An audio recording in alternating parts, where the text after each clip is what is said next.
Hello दोस्तों, चलिए आप लोग कैसे, उम्मीद है कि आप लोग अच्छे होंगे। चलिए देख पा रहे होंगे आप लोग कि आज का जो दैनिक भास्कर में और साथ साथ कई सारे पेपरों में जो है, हिंदुस्तान हो, आप प्रभात खबर उठाएं, सारे पेपरों में एक न्यूज़ सर्कुलेट हो रहा है शिक्षक भर्ती को लेकर, खासकर 7वें चरण शिक्षक भर्ती को लेकर।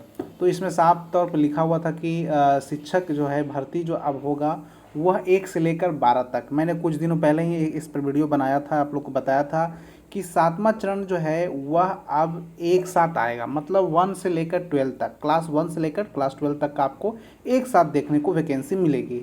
इस पर वित्त विभाग के फैसले के बाद जो है कैबिनेट में जाएगा और कैबिनेट के बाद जो है इसको प्रस्ताव को मंजूर करके जो है बहाली जो है आपको देखने को मिल जाएगा। अब बात रही कि समय कितना लगेगा, तो समय देखिए, आपको समय लगेगा वित्त विभाग फैसला होने के बाद। पहले तो प्रस्ताव भेजा जाएगा वित्त विभाग, उसको प्रस्ताव के बाद मीटिंग होगा, बैठक होगा, उसके बाद पारित होगा, पारित होने के बाद कैबिनेट में जाएगा, कैबिनेट में जाकर उसको फैसला जो है प्रस्ताव पारित किया जाएगा, प्रस्ताव पारित होने के बाद जो है वैकेंसी निकलेगी।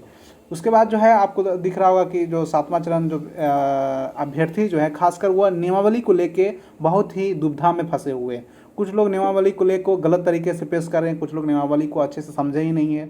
तो चलिए यहाँ पे कुछ मैं आपको खास तौर पर पेपर के कटिंग के माध्यम से हमें साफ खास तौर पर आपको समझाने के लिए मैं कोशिश करूँगा कि आप समझ जाएंगे। चलिए, तो 2 लाख अगर हम बात करें पदों की संख्या, तो लगभग 2 लाख यहाँ बात की गई है। देखिए, अब 2 लाख है या 3 लाख है ये तो मैटर अलग है, लेकिन 2 लाख पौने 2 लाख पदों पर जो है बहालियाँ आने को है।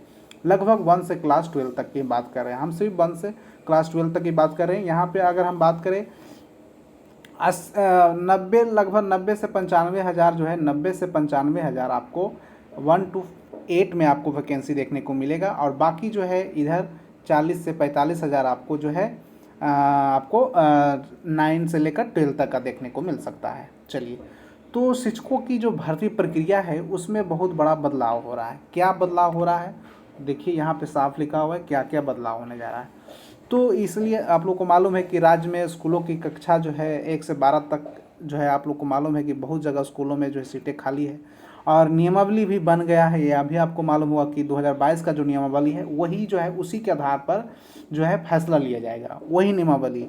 ठीक है, जो 2022 में जो शिक्षक भर्ती नियमावली है उसको अंतिम रूप देकर कैबिनेट ले जाना है। कैबिनेट ले जाने के बाद उसको जो है पारित किया जाएगा, और पारित होने के बाद जो है उसके आधार पर जो है बहाली ली जाएगी। 1 से लेकर 12 तक की बहाली यहाँ पे ली जाएगी। अगर हम हाई स्कूल देखिए, मैंने कहा कि प्रारंभिक स्कूलों में 1 लाख शिक्षकों की बहाली होनी है। मैंने क्या कहा, 90 से 95, मतलब वही लगभग 1 लाख के आसपास आप बहाली मान के चलते हैं। जबकि हाई स्कूलों में लगभग 75 से 80 हज़ार, मतलब यहाँ देखिए सीटें की संख्या बढ़ी है। तो 75 से 80 हज़ार लगभग आपको हाई स्कूलों में देखने को मिलेगी। पहले तैयारी थी कि अगस्त के अंत तक प्रारंभिक और सितंबर अंत तक हाई स्कूलों के लिए वैकेंसी आ जाए। देखिए, इन्होंने साफ कहा है कि सरकार की पहले मंशा थी, ठीक है, यहाँ पे देखिएगा पढ़िएगा, तो पहले तैयारी थी कि प्रारंभिक जो है हमारा 1 to 8 और जो है और हाई स्कूल, इसको सितंबर के अंत तक आने की उम्मीद थी। लेकिन अब क्या हो गया, अब इसमें थोड़ा सा लेट हो गया। लेट क्या हो गया, अब 1 महीना और मान के चले, मतलब दुर्गा पूजा के बाद नवंबर के आसपास आपको देखने को मिल सकता है। देखिए, नवंबर के आसपास आपको वैकेंसी ये देखने को मिलेगा, ऐसा अनुमान लगाया जा रहा है। ऐसा नहीं कि आपको देखिए तुरंत आप सोचिएगा कि हमको एकदम सितंबर तक अंत तक मिल जाए, ऐसा संभव नहीं है। पहले अनुमान जैसा लगाया जाए तो जो पहले तैयारी थी इसके आधार पर इन्होंने कहा, लेकिन अभी जो है अभी कैबिनेट से पारित होगा, पारित होने के बाद जो है इस बहालियाँ ली जाएगी, तो इसमें थोड़ा समय लगेगा। चलिए, सहमति अगर बनी तो बहाली के लिए यह प्रावधान क्या क्या है उसके बारे में हम लोग यहाँ पे चर्चा कर लेते हैं पहले। तो देखिए, प्रावधान क्या क्या रखा गया है। कक्षा 1 से 5 की अगर आप शिक्षक एलिजिबिलिटी रखते हैं, एक कक्षा 6 to 8 की आप एलिजिबिलिटी रखते हैं, एक कक्षा 9 से 10 तक की आप एलिजिबिलिटी रखते हैं, या कक्षा 11 से 12 तक की एलिजिबिलिटी क्या क्या है उसके बारे में हम यहाँ पे बात कर लेते हैं। इन शॉर्ट में हम बात करेंगे, ठीक है। अगर हम 1 to 5 की बात करें तो यहाँ पे आपको मैट्रिक, इंटर और जो आपने प्रशिक्षण किया है, डीएलएड बीएड जो भी आपने किया है, उसका जो है अंकों का योग और 3 से भाग देना है, ठीक है। उसके आधार पर जो है उसको 3 से भाग देने के बाद इसे 40% इसका निकालिएगा। कितना प्रतिशत, 40% आप निकालिएगा। मैट्रिक, इंटर और जो आपका टीचर ट्रेनिंग आपने किया उसका 40%, एजुकेशनल का 40% निकाला जाएगा। उसके बाद जो आपने बीटेड और सीटेड जो आपने पास किया है उसका 60%, मतलब आपने अगर मान लीजिए 75 नंबर लाया है सीटेड में, तो इसका 60%, ठीक है, इसका 60% आपको निकालना होगा। ठीक है, समझ रहे होंगे आप मेरी बात। 75 नंबर का 60% क्या होता है, वो वेटेज आपको मिलेगा। उसी तरीक़ा से आपका अगर मान लीजिए मैट्रिक इंटर भाग देने के बाद जो है 65 आ रहा है, तो इसका 40% आपको निकालना होगा। कितना? 40% आपको निकालना होगा। ठीक है, तो इस तरीक़ा से आप समझ रहे होंगे मेरी बात को। तो ये 1 to 5 का मैंने आपको बता दिया इन शॉर्ट में। अगर हम 6 to 8 की बात करते हैं, यहाँ पे क्या है नियमावली 2022 के अनुसार, तो स्नातक तो पहले होना ही चाहिए 6 to 8 शिक्षक। अगर आप ध्यान दीजिएगा, अगर आप 6 to 8 की शिक्षक बनने जा रहे हैं तो आपका स्नातक एकदम 100% होना चाहिए, कंपलसरी है। प्रशिक्षण में कुल प्राप्त अंकों को जो है स्नातक का अंक, पूरा स्नातक का मतलब जो 1500 नंबर का होता है, टोटल नंबर पे आपको जोड़ना होगा। उसके बाद जो प्रशिक्षण आपका था जितना मार्क्स का, वो टोटल उसको जोड़कर 2 से भाग दे देना है। ठीक है, और जो अंक आ जाएगा उसी का जो है 40% हिसाब से निकाला जाएगा।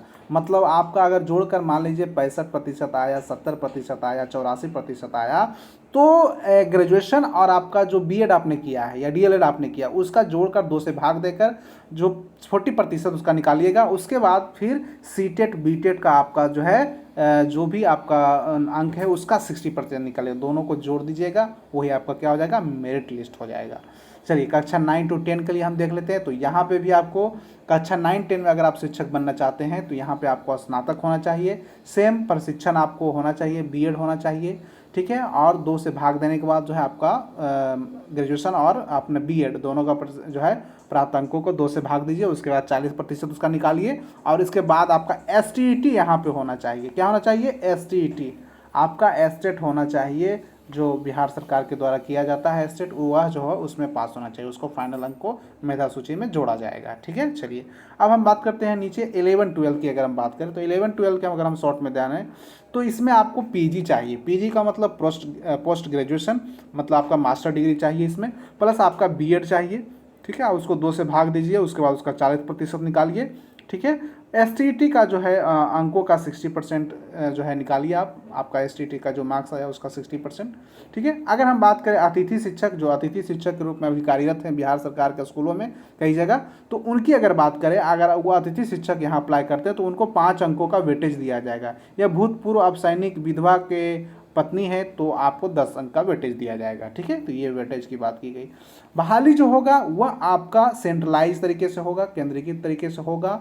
आपका जो है नियोजन, किस नियोजन इकाई में आप अप्लाई करना चाहते हैं उसी नियोजन ऑप्शन आपको दिया जाएगा। ठीक है, नियुक्ति की प्रक्रिया पूरी तरह से कमेटी की होगी। ठीक है, जो आवेदन की स्क्रूटनी कर अंतिम मेधा सूची को जो है तैयार किया जाएगा। ठीक है, आप समझ रहे होंगे। चलिए, तो शिक्षकों की भर्ती में जो है ये बदलाव था, और ये 2.5 लाख अभ्यर्थी जो है लगभग, अगर हम बात करें कक्षा 1 से लेकर 8 तक के शिक्षक बहाली में शामिल होने के लिए अभी बीटेट और सीटेट लगभग 2.5 लाख अभ्यर्थी हैं। कितना अभ्यर्थी हैं अभी बिहार में? तो 2.5 लाख। देखिए, तो अभ्यर्थी यहाँ देखिए 2.5 लाख अभ्यर्थी हैं भाई, आप सुनिए समझिएगा। प्रारंभिक स्कूलों में सीटें की संख्या कितना आ रही है? लगभग 1 लाख।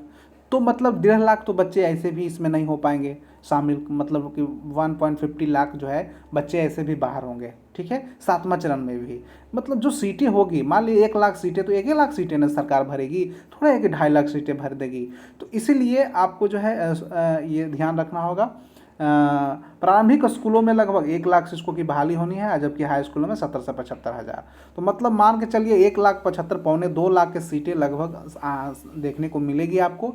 और यहाँ पे लगभग जो है सीटेड बीटेड अभ्यर्थी जो उत्तीर्ण है वह 2.5 लाख हैं। तो आप समझ ही रहे होंगे, सारा चीज़ रिजर्वेशन का प्रक्रिया अपनाया जाएगा, सारा बदलाव किया जाएगा, और पूरी तरीक़ा से पारदर्शिता के साथ जो है बिहार शिक्षक भर्ती को किया जाएगा। तो आप समझ रहे होंगे कि जिस तरीक़ा से नियमावली बनकर हुई है, उसके बाद बैठक के बाद अंतिम रूप से देकर उसको कैबिनेट से स्वीकृति लिया जाएगा। उसके बाद 7वां चरण की वैकेंसी का जो है इंतजार कर रहे हैं, तो आपका 7वां चरण वित्त विभाग को भेजा जाएगा। उसके बाद जो है जल्द ही आपको जो है नियमावली और इस सारी चीज़ों को प्रक्रिया करके उसके बाद आपको 7वां चरण सामने देखने को मिलेगा। मतलब अभी आपको 1 महीने 2 महीने लग सकते हैं आपको सामने। आप 7वां चरण के अभ्यर्थी अगर है तो आप इंतज़ार कर सकते हैं अभी 1 या 2 महीने और भी। आप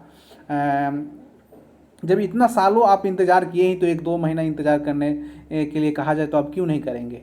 तो आप समझ रहे होंगे कि 7वां चरण के जो अभ्यर्थी है वह, अगर आप एसटीईटी क्वालिफाइड हैं तो आपको प्लस पॉइंट है वहाँ पे, आप यहाँ सीधे STT में चल जाएंगे, आप 9, 10, 11, 12 के शिक्षक बन जाएंगे। अगर आपका STT नहीं था, आप सीटेट है, बीटेट है, तो आप 1 to 8 में जो है 1 लाख सीटें हैं, वहाँ पे आप अपने आप को जो 60%, अगर आपको देखिए इसमें नौकरी उसी लोग का होगा। अगर हम जाते जाते बात करें, जो 60-40 का जो रेशियो आया है सरकार के द्वारा 60-40 का, इसमें वही लोग अच्छे मतलब कहने का अर्थ है वही लोग का जॉब होगा जो सीटेट में अच्छा मार्क्स जिनका है या बीटेट में अच्छा मार्क्स जिनका आया है। मतलब 60% वेटेज इन्होंने सीटेट और बीटेट का दिया है, तो वैसे अभ्यर्थियों को ही नौकरी होगा जो ज़्यादा सीटेट बीटेट में नंबर अच्छे लाए हैं। ठीक है, क्योंकि पहले जो होता था छठे चरण में वो एजुकेशन को ही ज़्यादा दिया जाता था मायने, बस 2% वेटेज दिया जाता था, 2-4 नंबर वेटेज दिया जाता था सीटेट का मार्क्स का। लेकिन 80% समझिए कि आप 90% जो है वह हमारा एजुकेशनल को दिया गया था छठे चरण में। लेकिन अब 7वें चरण में जस्ट उल्टा कर दिया गया, वेटेज दोनों को दिया गया, लेकिन 60% जो है वह आपका सीटेट बीटेड स्टेट को दिया गया है। तो आप समझ रहे होंगे, आई होप आप अच्छे तरीके से समझे होंगे किस तरीक़ा से आपको मेरिट निकालना है, किस तरीक़ा से बहाली होगी।